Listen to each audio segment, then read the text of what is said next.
출애굽기 12장 21절로 봉독해 드리겠습니다.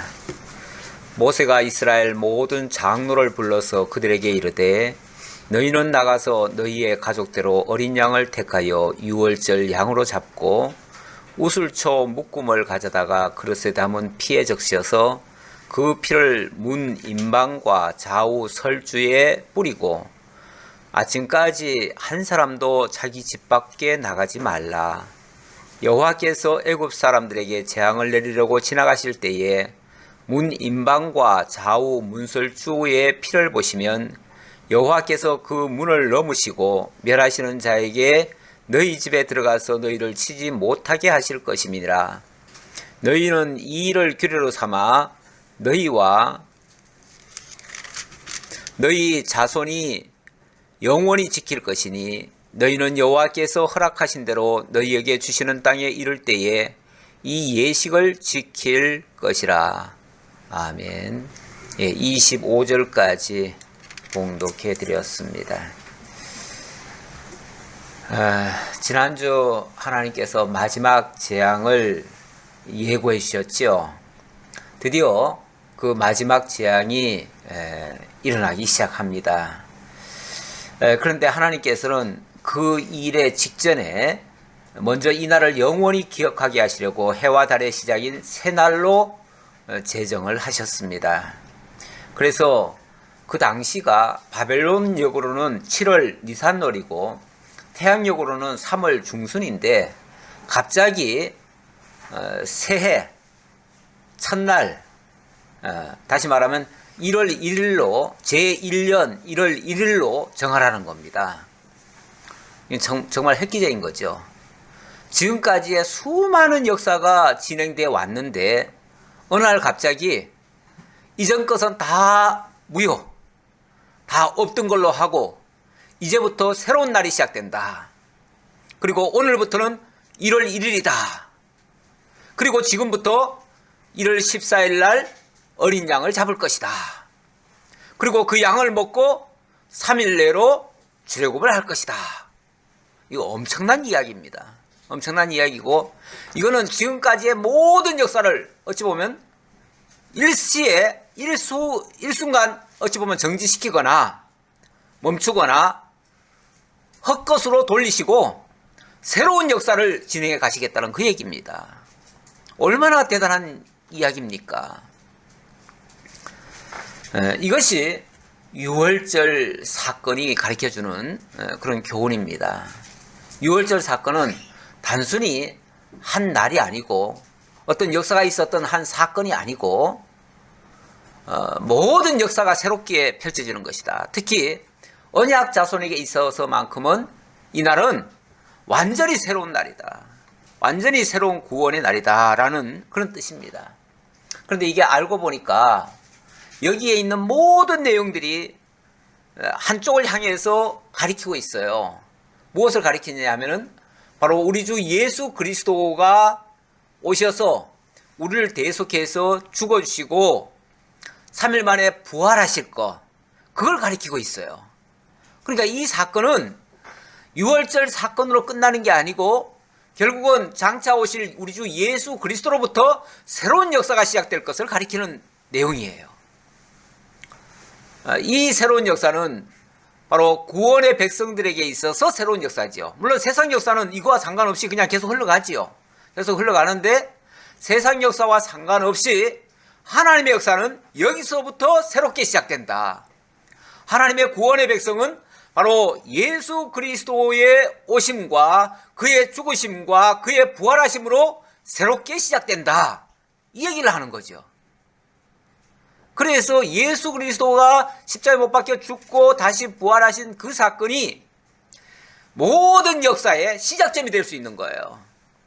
그래서 이 기독교 문명을 받아들인 그런 서구 사회에서는 이 역사의 연대를 새롭게 정합니다.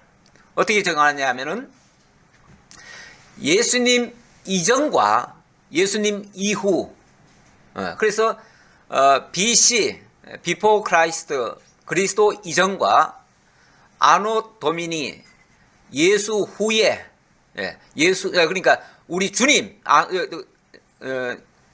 도미니가 원래 주님이에요. 우리 주님 오신 이후, 그 후부터 새로운 역사가 펼쳐졌다. 그걸 AD, 로마자로, 라틴어로 쓴 건데, 그렇게 쓴 겁니다. 그래서 예수님 오시기 전 상태와 역사와 예수님 오신 이후의 역사로 나뉘는데, 올해가 2021년도입니다. 2021년도라는 말은 바로 예수님 오신 이후 2021년이 됐다. 그 얘기입니다. 사실 그전에도 역사가 많지요.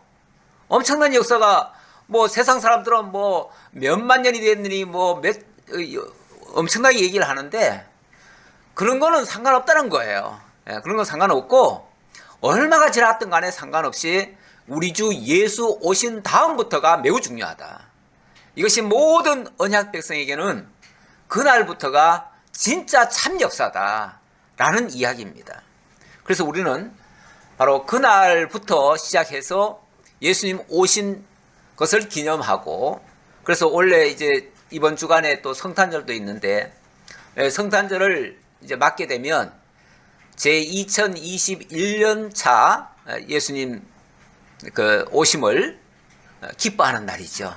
이렇게 생각하는 거죠. 그래서 예수님이 오심으로써 무엇이 어떻게 변하고 어떻게 달라졌기에 그날을 우리가 중시하는가?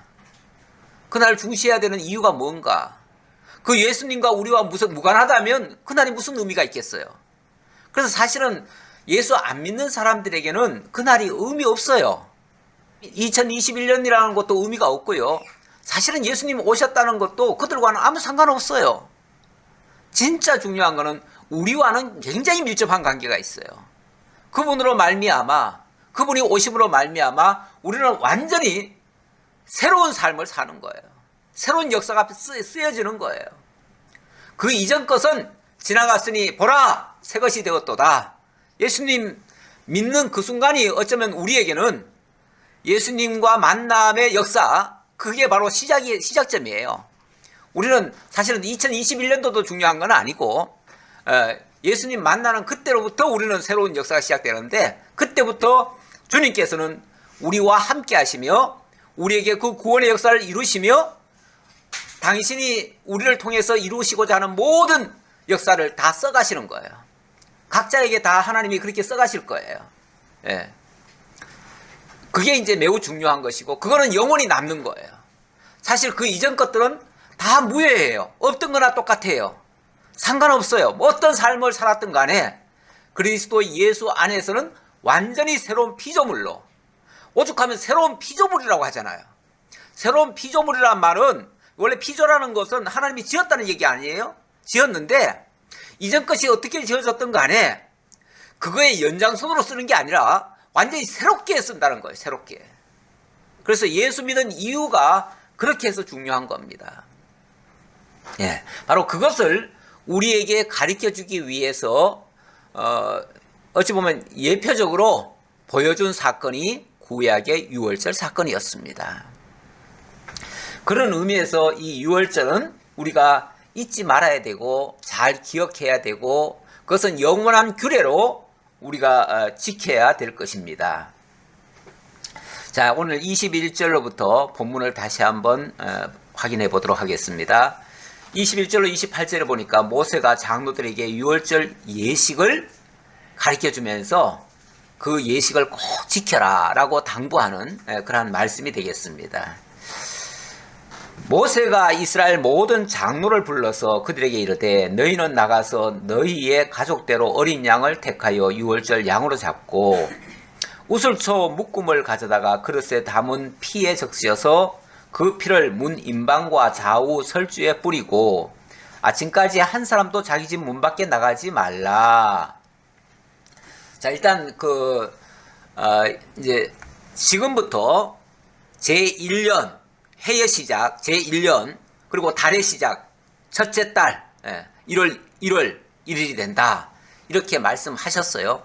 말씀해 놓고, 자, 지금부터 어린 양을 준비해라.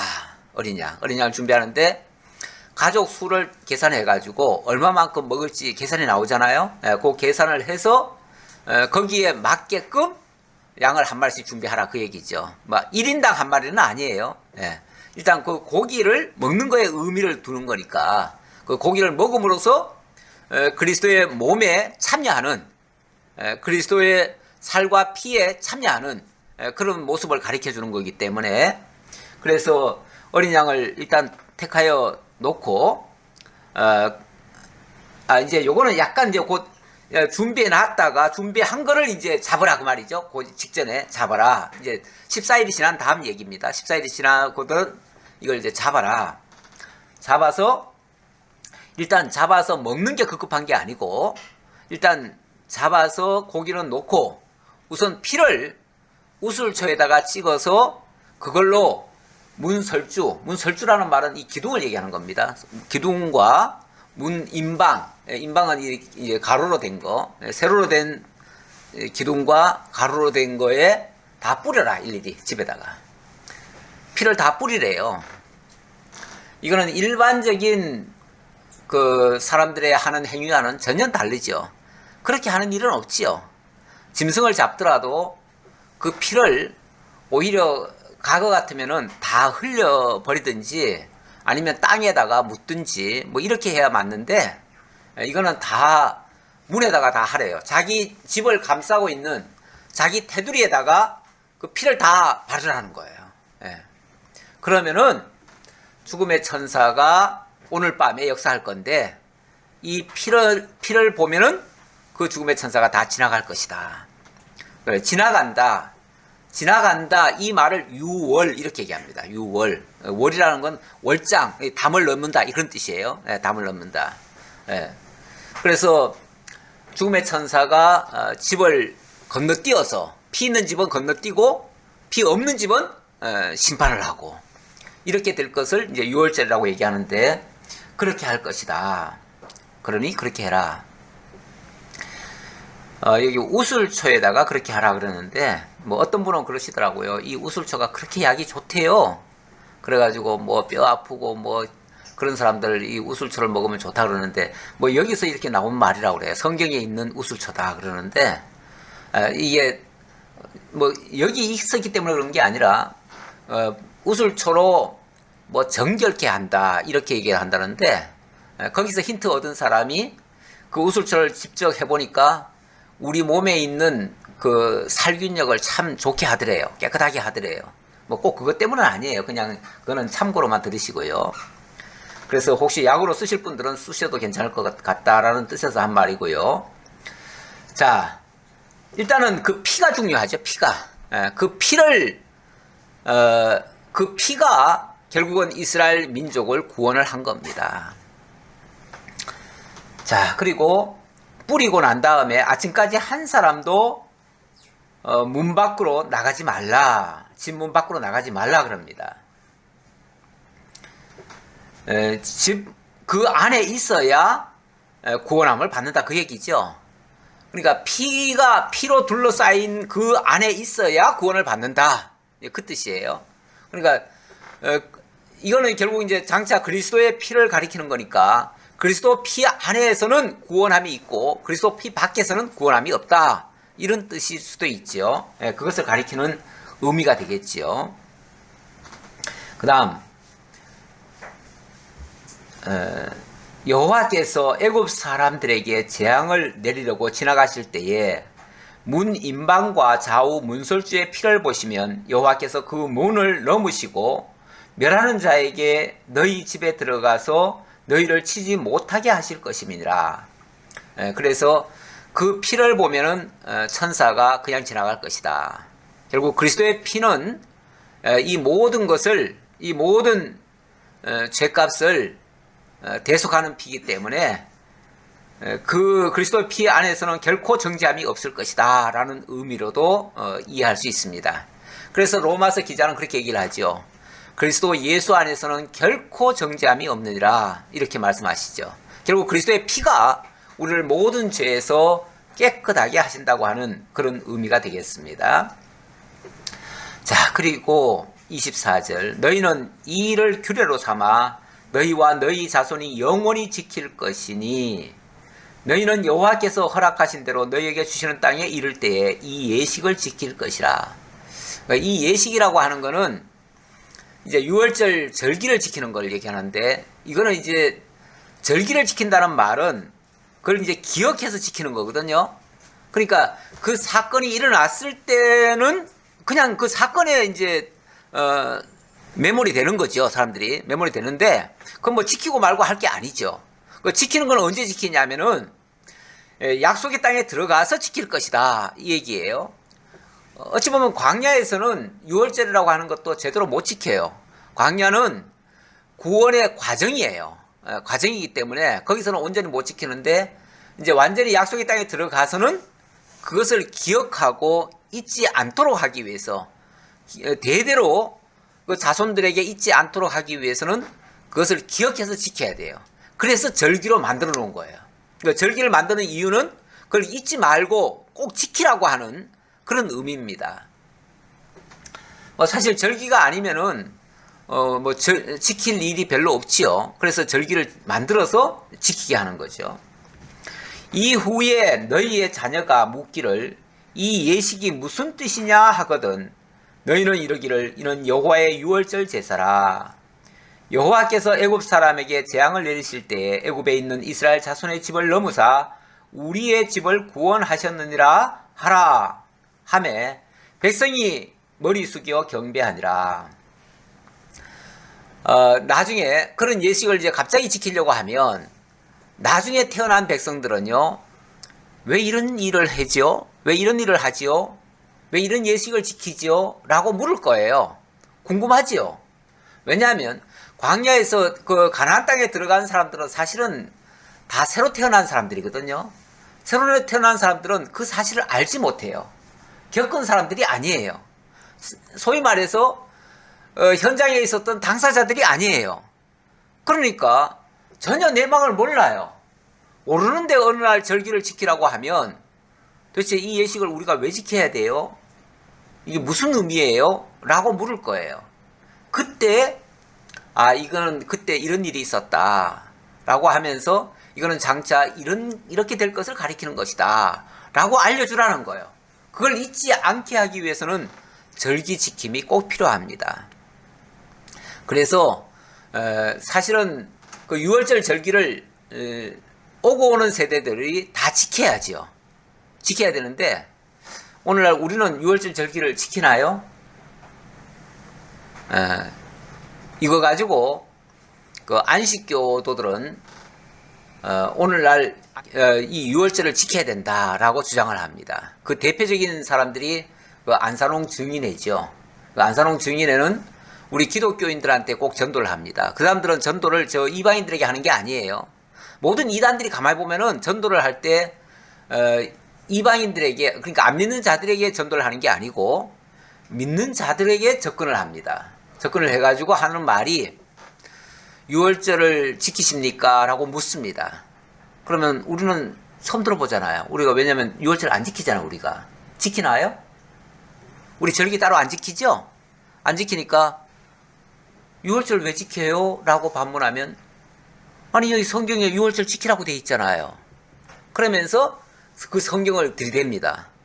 그건 구약이죠. 그건 율법이죠. 이렇게 얘기하면은 무슨 소리예요? 신약에서도 유월절 지키라고 돼 있는데요. 하면서 고린도전서 5장 7절의 말씀을 갖다 들이댑니다. 그러면서 여기 보세요. 그리스도 예수께서 유월절 그 지키라고 돼 있지 않습니까? 그리스도 예수께서도 유월절 어린 양으로 죽으셨다고 하지 않습니까? 뭐 이런 식으로 얘기를 합니다. 그러면은 언뜻 들으면은 신약에도 유월절 지키라고 돼 있네. 그럼 우리가 잘못된 건가? 우리가 성경대로 안 하는가? 이래가지고 그래요? 성경 그러면 한번 확인해 봅시다 하고 찾다 보면은 그 사람들의 논리에 빠져들어가요. 그래가지고 유월절 지키는 게 맞구나. 근데 우리는 그동안 안 지켰구나. 유월절 안 지키면 그리스도의 피에 참여 못하고 그러면 구원이 안 되는구나. 구원 못 받는구나. 이렇게 생각하는 거예요. 아차, 우리가 그동안 구원받을 짓을 못했네. 지금이라도 유월절 지켜야 되겠다. 이렇게 나가는 사람들이 많아요. 그런데 그리스도 예수께서 십자가에 못 박혀 죽으신 것이 뭐 한 겁니까? 유월절을 지키신 거예요. 유월절의 당사자가 유월절을 지키신 거예요. 온전한 유월절을 지키시고, 그리고 예수님께서도 그 마지막 유월절 만찬을 하시면서 이 유월절을 내가 나중에 천상에서 완성된 그때까지는 다시는 마시지 아니하시리라, 이렇게 얘기를 하셔요. 다시 말하면 유월절의 그 어린 양으로서 성취를 하신 거예요. 여기서 예언된 것이, 언약된 것이 예수님으로서 성취가 되신 거예요. 그리고 그것을 다시 완성될 때까지 더 이상 유월절 안 마신다고 했어요. 그러면서 우리에게는 그렇게 하신 그것을 유월절로 받아들이게 하시는 거예요. 그걸 믿게 하시는 거예요. 믿게. 그러면 오늘날 우리는 믿음으로써 그 유월절에 참여한 거예요. 그러니까 실제로 유월절을 지키시는 분은 예수님이시고, 우리는 믿음으로써 그 유월절에 참여하는 거예요. 그렇죠? 네. 그래서 우리는 예수를 믿는 것이 곧 유월절을 지키는 것이고, 예수님의 그 모든 유월절 지키심이 우리에게 공효로 이루어져요. 그래서 우리도 그 유월절 제사에 참여하는 것이고 거룩함에 참여하는 것이에요. 그런데 그 유월절 지킬 때 우리는 그러면 유월절 지키면 예수 믿기만 하면 다 끝나나? 그거를 오늘 제가 묵상한 말씀이 그 말씀인데요. 묵상할 때 이렇게 얘기를 합니다. 고린도전서 5장 6절부터 제가 읽어볼게요. 적은 누룩이 온 덩어리에 퍼지는 것을 알지 못하느냐? 너희는 누룩 없는 자인데 새 덩어리가 되기 위하여 묵은 누룩을 내버리라. 우리의 유월절 양 곧 그리스도께서 희생되셨느니라. 자, 우리의 유월절 양 그리스도께서 희생되셨다는 말은 그 유월절 제사로 온전히 드려졌다, 그 말이에요. 온전히 드려져서 이제는 거룩하고 흠이 없는 자가 됐고, 그를 믿는 자도 거룩하고 흠이 없게 됐다는 얘기예요. 그러면 이제 우리의 삶이라고 하는 것은 거룩하고 흠이 없는 삶으로 이어져 가는 것이 유월절 제사에 참여하는 것이다, 이제 그런 뜻으로 하는 말이에요. 그러면서 그러므로 우리가 명절을 지키되 묵은 누룩으로도 말고 악하고 악의에 찬 누룩으로도 말고 누룩이 없이 오직 순전함과 진실함의 떡으로 하자. 오직 순전함과 진실의 떡, 그게 그리스도의 몸 아닙니까? 그 그리스도의 몸으로 우리가 그 제사에 참여하자, 그 얘기예요. 그리스도 밖에서 하는 모든 것들을 여기서 지금 표현한 대로 묵은 누룩이다, 묵은 누룩이다, 또는 악하고 악의에 찬 누룩이다, 이렇게 얘기를 합니다. 우리가 예수를 떠나서 하는 모든 생각, 모든 행동, 이런 것들은 악의에 찬 누룩이에요. 그 악의에 찬 누룩으로 우리를 예수를 믿는다라고 하는 것은, 그는 유월절 어린 양의 그 제사에 참여하는 것이 아니고 자기 옛사람대로 사는 거예요. 옛사람대로. 그 옛사람대로 사는 것은 유월절 제사에 참여하는 게 아니다. 새 사람으로 사는 것이 이 그리스도의 유월절에 참여하는 것이다. 자, 이 얘기 하려고 이 말씀하신 거예요. 그러니까 다시 말하면 예수 믿는 자로서 이제는 그리스도 예수 안에서 새로운 피조물이 됐고, 그러니까 이제부터는 과거의 옛사람의 행실을 그대로 하지 말고 이제 그리스도 안에서의 새로운 삶으로 살아라, 이 뜻을 얘기한 거지, 이게 무슨 절기를 다시 지키라는 의미는 아니에요. 그 절기는 이미 그리스도께서 완성하신 거예요. 근데 우리가 믿는다는 것이 말로만 믿는다가 아니라 실제 그러한 삶으로 이어지는 것이 실제 유월절에 참여하는 것이다, 이 뜻으로 묵은 누룩 버리라, 이 얘기한 거예요. 과거 옛사람 거 다 버려라, 그 얘기예요. 새 사람으로 사는 것이, 그리스도 예수 안에서 새로운 피조물로 사는 것이 그리스도의 유월절에 참여한 것이다 라는 뜻이에요. 자, 그런 의미로 말씀을 드렸다는 걸 설명드렸고요. 자, 그 다음 28절, 이스라엘 자손이 물러가서 그대로 행하되 여호와께서 모세와 아론에게 명령하신 대로 행하니라. 지금까지 아직 시작은 된 건 아니에요. 이걸 시작하기 전에 너무 중요하기 때문에 이 사실부터 먼저 알려주고 이제 재앙이 시작될 거예요. 그러니까 아직 재앙은 직전이에요. 근데 이 사실을 다시 한번 강조하고, 이스라엘 자손은 예, 우리가 그 말씀대로 따르지요 하고 돌아갔다 그 말이에요. 예. 그래서 이제부터 본격적인 재앙이 시작될 거예요. 자, 그래서 29절로 30절 드디어 애굽 전역에 처음 난 것들이 죽는, 그래서 애곡이 나는 그런 장면이 소개됩니다. 밤중에, 그날 밤이죠. 그날 밤 한밤중에 여호와께서 애굽 땅에서 모든 처음 난 것, 곧 왕위에 앉은 바로의 장자로부터 옥에 갇힌 사람의 장자까지와 가축에 처음 난 것을 다 치심해 그 밤에 바로와 그 모든 신하와 모든 애굽 사람이 일어나고 애굽에 큰 부르짖음이 있었으니 이는 그 나라에 죽임을 당하지 아니한 집이 하나도 없었음이더라. 애굽 전역에 이 죽음의 천사가 지나가면서 바로 왕궁에서부터 시작해서 맷돌 가는 여인의 집 마다들까지 어느 한 집도 빼지 아니하고 다 죽음을 당했습니다. 다 장자들이 다 죽었어요. 장자들만. 첫 것만. 이게 이제 사람으로 말하면 장자인데 짐승으로 말하면 첫 것, 식물로 말하면 만물. 자관 처음 열매들이 다 죽임을 당했어요. 하루아침에. 그러니까 하룻밤에 다 죽임을 당했어요. 그런데 놀랍게도 이스라엘 땅에는 하나도 없었지요. 하나도 없었어요. 자, 이렇게 극명한 역사가 일어났습니다. 그런데 왜 언약 자손을 구원하면 됐지, 언약 자손을 구원하는데 애굽의 장자들이 다 죽어야 되는가? 요거는 약간 의아할 수가 있어요. 여기에 대한 신학적인 이해가 없이는 이 부분이 좀 의아하게 느껴질 수도 있어요. 그런데 하나님이 애굽의 장자들을 다 죽이신 다음에 이스라엘 민족을 향해서는 뭐라고 그러냐면 이스라엘은 내 장자라, 또 이렇게 얘기를 하셔요. 이스라엘은 내 장자. 지난번에도 그런 말씀하셨어요. 이스라엘은 내 백성이라 라고도 말씀하시고 또 내 장자라 이렇게도 말씀하시고 이랬는데, 결국은 언약 자손들을 하나님 장자 삼기 위해서 애굽의 장자들을 다 죽이셨어요. 결국은 어쨌든 하나님이 장자 삼는데 장자가 필요해요. 장자의 희생이 필요해요. 희생이 필요한데 애굽의 장자를 희생을 시키신 거예요. 결국 하나님이 자기 백성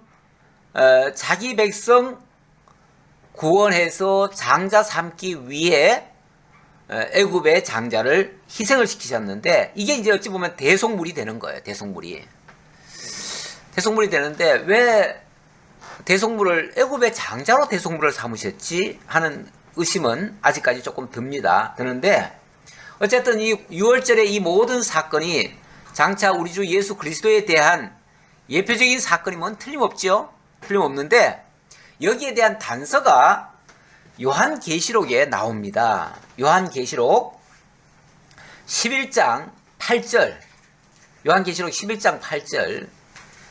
거기 보면 이런 장면이 나옵니다. 혹시 누가 찾으셨으면 읽어보시고요.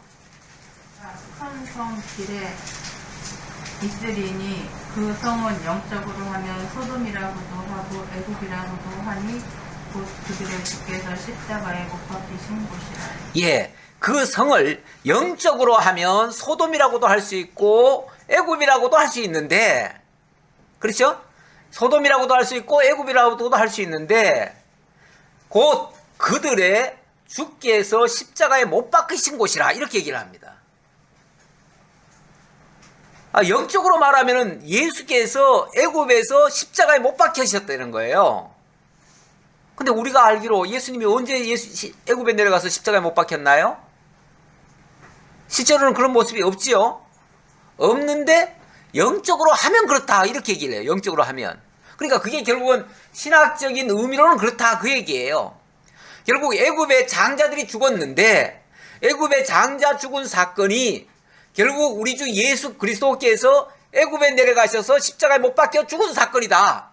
그거에 대한 예표적 사건이다 그 얘기예요. 그럼 그 실체적 사건이 바로 예수님이 십자가에 못 박혀 죽으신 것이다. 그 십자가라고 하는 게 어찌 보면 저주 아닙니까? 저주의 틀 아닙니까? 저주예요. 애굽의 장자들의 죽음이 무슨 죽음이죠? 저주의 죽음이에요. 저주의 죽음인데 그 저주라는 게 그냥 단순히 그들의 죄에 대한 저주라기보다는 애국 백성 이스라엘 민족을 구해내기 위한 속전으로서의 그 값이다 그 얘기예요. 대속의 희생 제물이었다. 결국 예수께서 어찌 보면 애굽의 그 장자들은 좀 억울한 느낌 아니에요? 그렇죠? 좀 억울한 느낌이죠? 느낌인데 사실은 뭐 그들은 자기들 죄값으로 죽었다고 칠 수 있는데 어쨌든 결국 그것은 우리 주 예수 그리스도께서 대속의 죽음으로 죽으실 것을 가르쳐 주기 위해서 거기서 장자들을 죽게 하신 것이다 라고 지금 성경이 그렇게 설명을 해주고 있어요. 이게 지금 성경이 쉽게 말하면 거기에 대한 해석을 해준 거예요. 그래서 제가 억지로 갖다 깨맞춘 게 아니고 실제로 영적으로 하면 예수께서 십자가에서 애굽에서 죽으신 것이다 라고 말씀하니까 우리가 그렇게 이해를 하는 거죠. 그렇다면 애굽의 그 장자들은 전부 예수 그리스도께서 맏아들로 오신 예수께서 애굽 백성들을 구원하시기 위해서 대신 죽어주신 그 죽음이었구나 라는 그 뜻이죠. 그걸 이해할 수 있는 거죠. 그래서 바로 이 애굽 사건은 예수 그리스도께서 맏아들의 자격으로서 죽으실 것을 가리킨 예표적인 사건이었고 실제로 역사 속에서는 바로 이스라엘 백성들이 구원함을 받아서 하나님의 장자가 된 사건이고 그리고 실체적으로는 바로 우리 주 예수 그리스도께서 대속의 희생을 통해서 모든 하나님의 택한 백성들을 죄와 사망 가운데서 그 저주 가운데서 이끌어내신 사건이다 라는 얘기예요. 우리는 이제 그 마지막 바로 예수 그리스도의 희생으로 말미암아 그를 믿음으로써 그 역사적 사건에 우리도 참여한 거예요. 그래서 6월절에 참여한 거예요. 6월절 희생 제사를 우리도 드린 거예요. 결국은 드린 셈인데 예수 그리스도께서 드린 거를 믿음으로 화합을 한 거예요. 히브리서에 보면은 우리는 그리스도의 희생에다가 믿음으로 화합한다 이런 표현을 해요. 믿음으로 화합한다.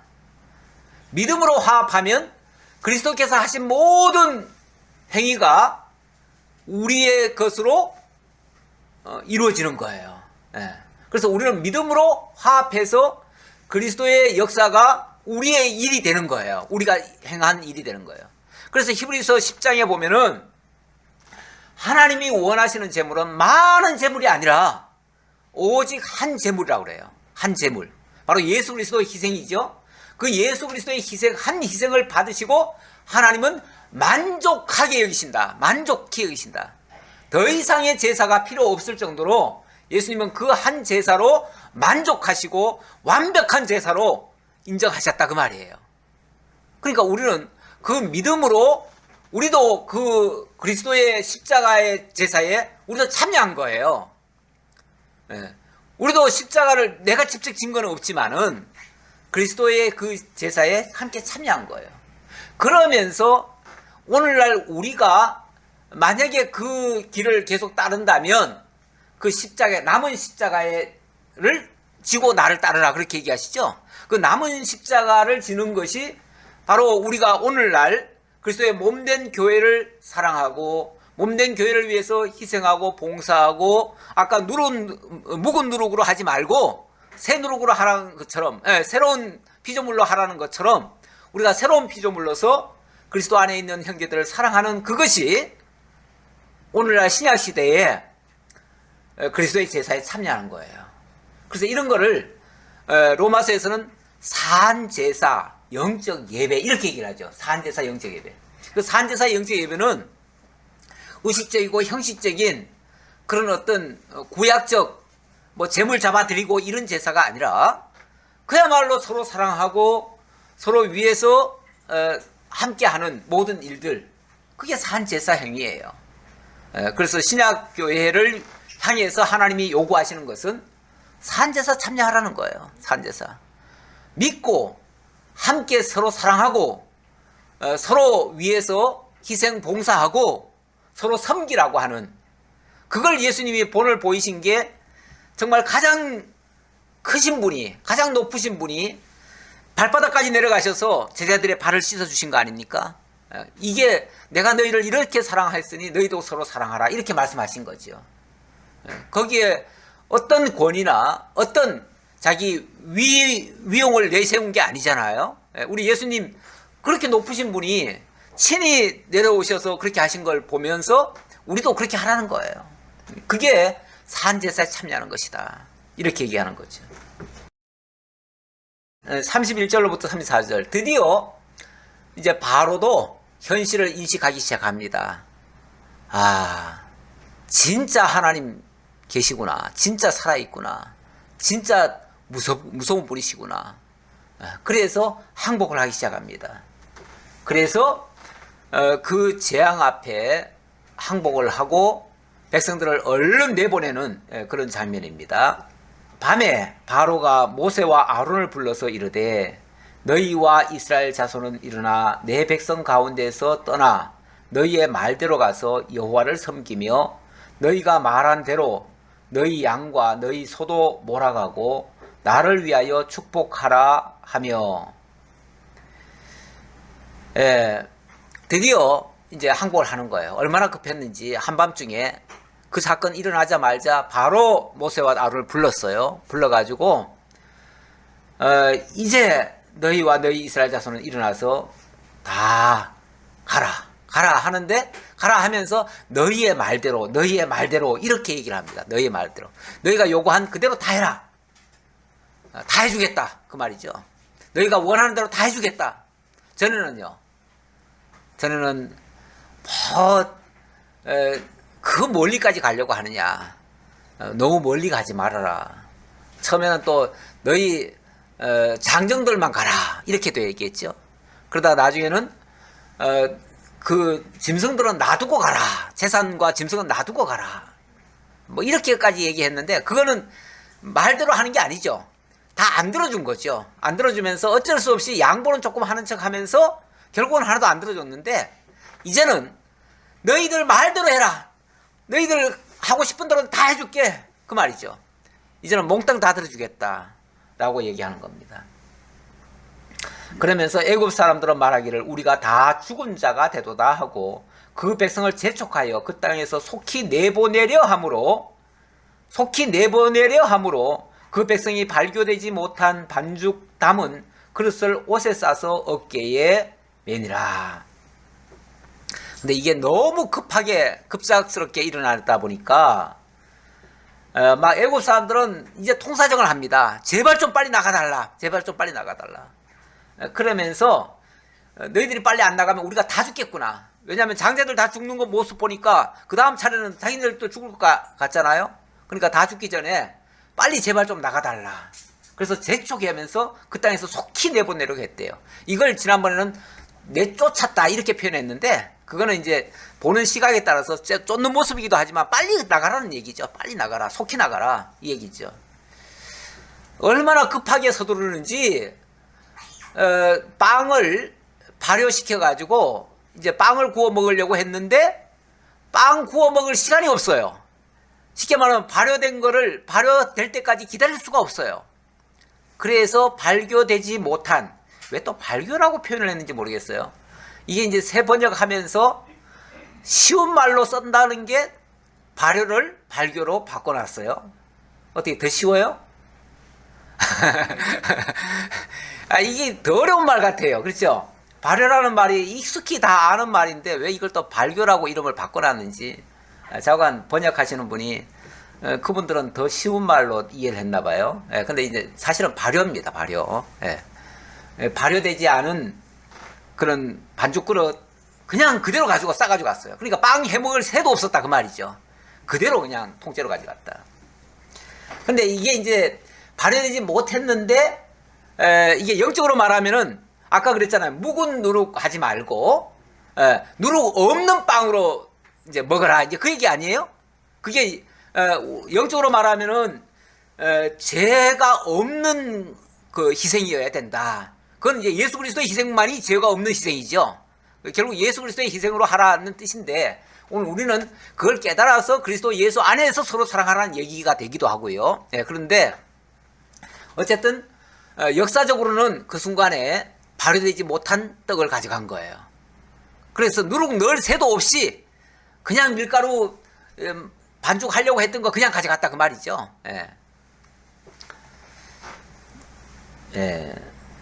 그렇게 했고요. 35절부터 36절 애굽 사람들이 너무 급하게 내보내려고 하다 보니까 원하는 걸 다 들어줍니다. 다 들어주는 것이 애굽 사람들이 은혜를 입혀서 은금 패물까지 다 주면서 내보내는 장면입니다.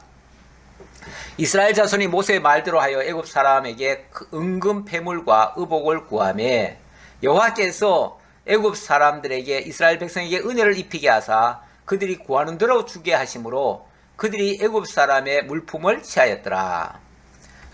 애굽 사람들이 어찌 보면 이스라엘 백성들에게 은혜를 베풀게 하려고 하나님이 은혜를 입히셨대요. 사실 애굽 사람들에게도 은혜를 입히지 않으면요 애굽 사람들이 그런 마음이 안 들어요. 그렇죠? 애굽 사람들이 이스라엘 백성들에게 은금 배물 원하는 대로 다 주게끔 만드는 것도 하나님이 은혜를 입혀서 그랬대요. 그러니까 세상 사람들이 무슨 일을 하는 것도요 자기들 힘으로 한다기보다는 하나님이 은혜를 입혀주셔야 작은 선이라도 행할 수가 있습니다. 그러니까 우리는 무슨 작은 선이라도 이루어지면 그게 하나님의 은혜라고 인정을 하는 것이 맞습니다. 그 사람이 잘했다는 것도 물론 있겠지만은 그건 사람한테는 그렇게 예의를 갖추지만은 내면적으로 보면 하나님이 은혜를 주셨기 때문이에요. 어떻게 은혜를 안 줬으면은 어떻게 그 사람들이 이스라엘 백성들에게 은금 패물까지 주겠습니까? 내보내지도 않으려고 한 사람이 어떻게 은금 패물까지 주어서 내보내겠어요? 철저한 하나님의 은혜지요. 그러니까 이 세상 모든 역사가 우리 믿는 자들에게 이루어지는 모든 역사가 누구를 통해서든 간에 다 하나님의 은혜였다 라는 뜻이에요. 자, 37절로 42절 드디어 이스라엘 자손이 애굽 땅에서 나오는데 그 나오는 때를 계산해 보니까 430년이더래요. 자, 내용 봅시다. 이스라엘 자손이 람셋을 떠나서 숫곳에 이르니 유아 외에 보행하는 장정이 60만 가량이요. 60만 가량. 여기 유아 외에 보행하는 장정이 60만 가량이요. 여기 장정이라는 표현은요 여자를 뺀 숫자입니다. 여자를 뺀 숫자고 또 유아를 뺀 숫자니까 실제로 여자가 있으면요 배는 되죠. 거기다 유아들까지 포함하면 유아라는 게 20세 이하를 얘기하는 걸 거예요. 그 이하를 또 포함하면 거의 한 3배를 잡아야 돼요. 그렇죠? 3배면은 60만이면 3, 68, 약 200만 가까이 돼요. 200만 명이 동시에 떠날 수 있었던 것은 하나님께서 미리 다 준비를 시켜놔서 그래요. 그렇죠? 미리 만번의 준비를 다 했잖아. 심지어는 신발도 벗지 말고 허리도 딱 묶고 그리고 약 먹을 준비하고 있다가 신호가 딱 떨어지거들랑 급히 먹고 급히 떠나라고 그랬잖아요. 그러니까 만반의 준비가 다 갖춰졌던 거예요. 그리고 동시에 출발을 하는 거예요. 우리 하나님이 이렇게 구원의 역사는요 뭐 질질 끌어가면서 서서히 일어나는 게 아니에요. 어찌 보면 순간적일 수 있어요. 사실은 얼마나 순간적입니까? 우리가 예수 믿기 전까지는 다 마귀의 종살이 하다가 예수를 영접하는 그 순간 우리는 하나님의 백성으로 싹 바뀌잖아요. 그 가장 극명한 사건이 십자가상에서 두 강도, 그 강도가 하나님의 나라에서 나를 기억해 주십시오 그렇게 말한 그 사람은 바로 예수님께서 오늘 밤에 너가 나와 함께 낙원에 있으리라 이렇게 얘기하시잖아요. 바로 그날 밤에 바로 구원받는 거 아니에요? 그 순간 예수를 영접하는 그 순간이 바로 구원의 날이에요. 어찌 보면. 그러니까 뭐 이 구원이라고 하는 것을 너무 어렵게 생각하면 안 돼요. 요즘 신학교에서 강의를 하는데 저희가 이렇게 복음적으로 강의를 하는데 또 한 목사님은 예수를 믿어도 행위가 부족하면은 다 이 이름표가 다 지워진대요.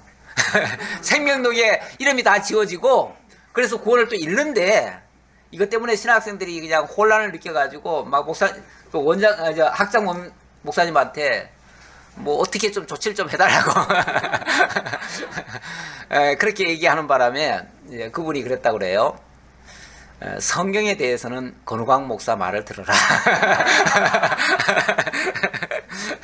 그래서 성경은 어쨌든 제가 더 맞다라고 그렇게 해석을 해줬다 그래요.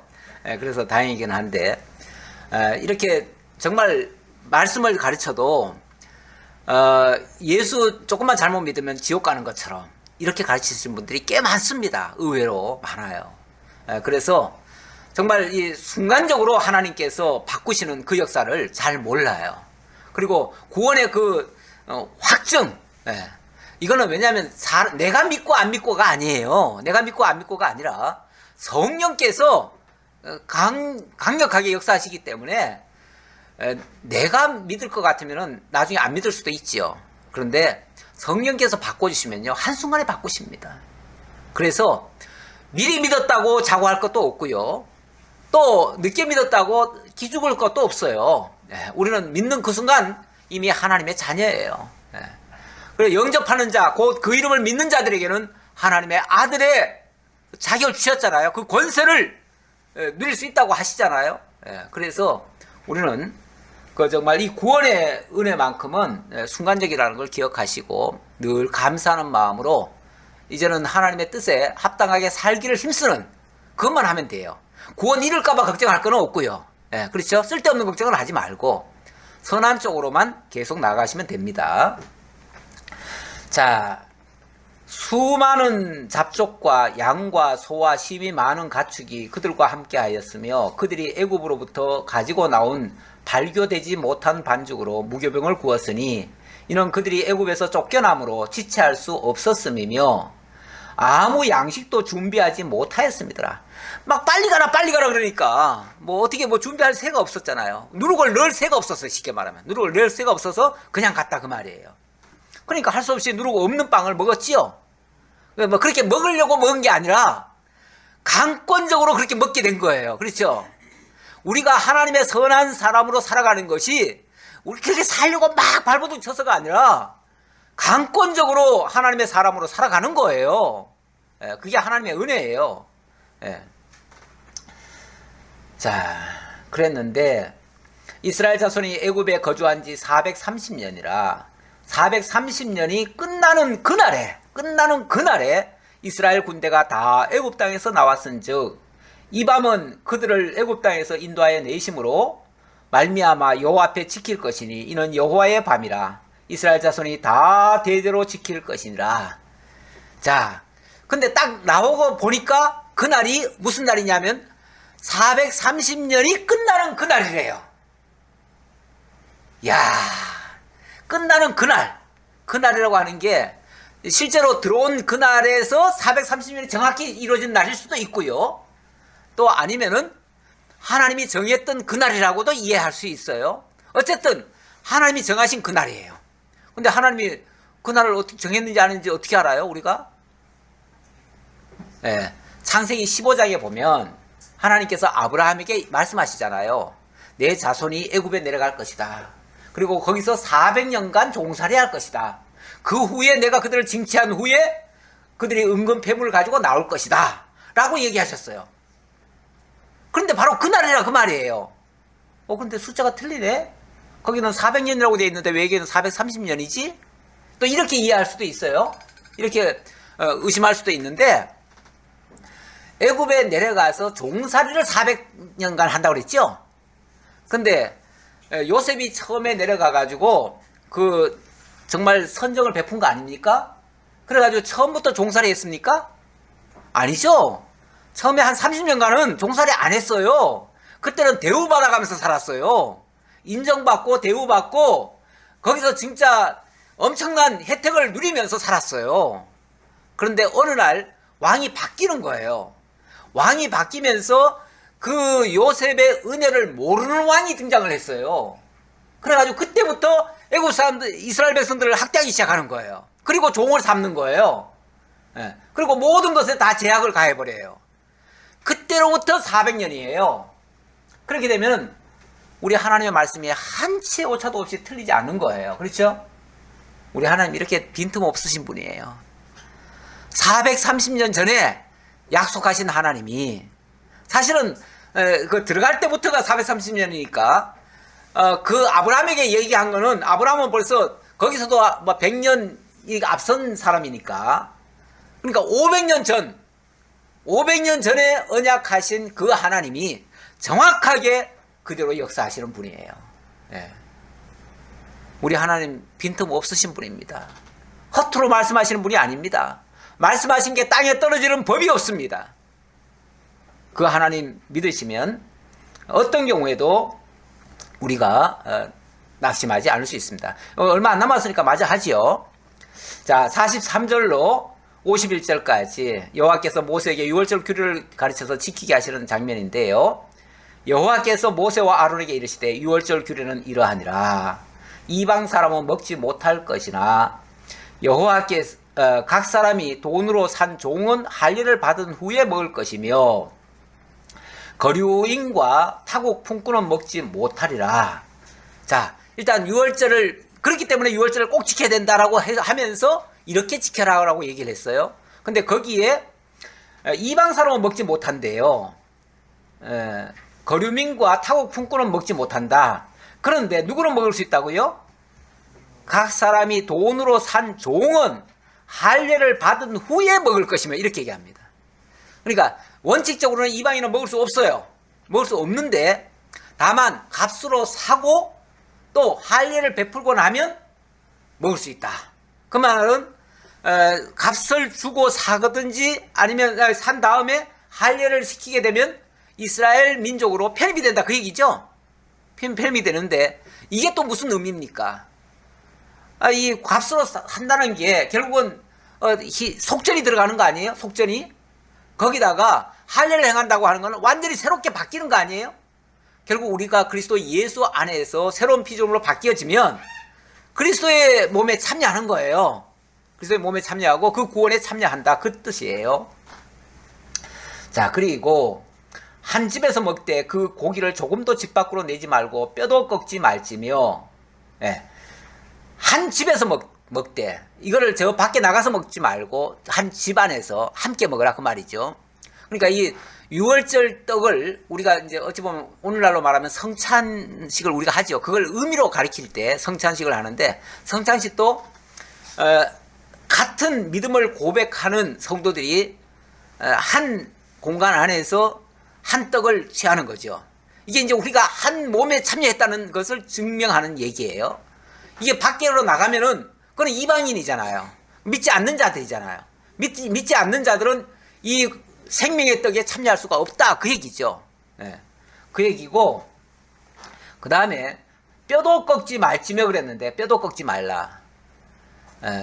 참 이거는 고기를 먹을 때 뼈를 꺾지 말래요.